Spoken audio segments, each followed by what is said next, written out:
اسلام قبول کرنے والی 9 مسلم بہنوں کے بارے میں عدالت نے بڑا فیصلہ کر لیا۔ 2 ہندو بہنوں کے اسلام قبول کرنے اور اپنی مرضی سے شادی کرنے کو آڑ بنا کر بھارت نے پاکستان پر کڑی تنقید تو کی ہے، لیکن پاکستان کے اندر بھی ان دونوں بہنوں پر ہونے والے مبینہ ظلم کو ایک بڑا ایشو بنایا گیا۔ الزامات لگائے گئے کہ دونوں بہنوں کو اغوا کر کے مسلمان کیا گیا اور جبراً شادیاں کی گئیں۔ تاہم اب دونوں بہنوں نے اسلام آباد ہائی کورٹ میں پیش ہو کر سارے جھوٹے دعووں کو جھٹلا دیا۔ واضح رہے کہ گزشتہ روز ہندو مذہب چھوڑ کر اسلام قبول کرنے والی 2 بہنوں نے حکومت سے سیکیورٹی فراہم کرنے کے لیے اسلام آباد ہائی کورٹ سے رجوع کیا تھا۔ دونوں لڑکیوں کی درخواست ہائی کورٹ میں سماعت کے لیے مقرر کی گئی تھی۔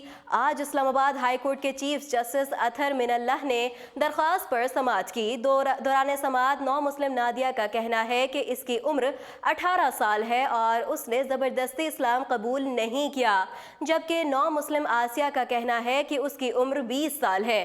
اسلام آباد ہائی کورٹ نے دونوں 9 مسلم لڑکیوں کو سرکاری تحویل میں لینے کا حکم دے دیا، جس کے بعد دونوں 9 مسلم لڑکیاں ڈپٹی کمشنر کے حوالے کر دی گئی ہیں۔ جسٹس اطہر من اللہ نے دوران سماعت کہا کہ آئندہ سماعت تک وفاقی حکومت اور اسلام آباد انتظامیہ لڑکیوں کی محافظ ہوگی۔ وزیر اعظم عمران خان کی جانب سے کرائی گئی رپورٹ بھی طلب کی گئی تھی۔ عدالت نے ایس پی رینک کی پولیس افسر کو 9 مسلم لڑکیوں کے ساتھ تعینات کرنے کا حکم دیا۔ واضح رہے کہ کھوٹکی کی رہائشی دونوں بہنوں ارینا اور روینہ نے اسلام آباد ہائی کورٹ میں دائر درخواست میں موقف اپنایا کہ میڈیا میں ان کے بارے میں غلط پروپیگنڈا کیا جا رہا ہے، جس کے باعث ان کی اور ان کے شوہروں برکت علی اور صفدر کی جان کو خطرات ہے۔ دونوں بہنوں نے درخواست میں کہا ہے کہ عرصہ دراز سے وہ اسلامی تعلیمات سے متاثر تھیں، تاہم جان سے مارنے کے خوف کے باعث دونوں لڑکیوں نے اسلام قبول کرنے کا اعلان نہیں کیا۔ 23 مارچ کو انہوں نے خانپور بار کے سامنے علل اعلان اسلام قبول کرنے کا اعتراف کیا۔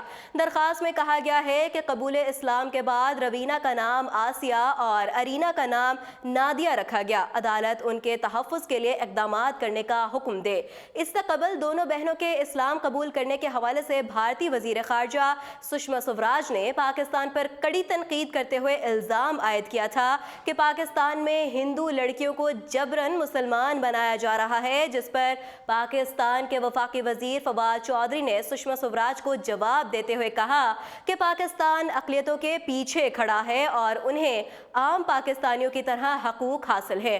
وزیر اعظم عمران خان نے ہندو بہنوں کے مبینہ اغوا پر حکم جاری کیا تھا کہ انہیں فوری بازیاب کیا جائے، جس کے بعد دونوں بہنوں نے اسلام آباد ہائی کورٹ میں پیش ہو کر اپنا مدعا بھی بیان کر دیا اور کہا کہ انہیں کسی نے اغوا نہیں کیا، بلکہ ان کی اور ان کے شوہروں کی جانوں کو خطرات ہے۔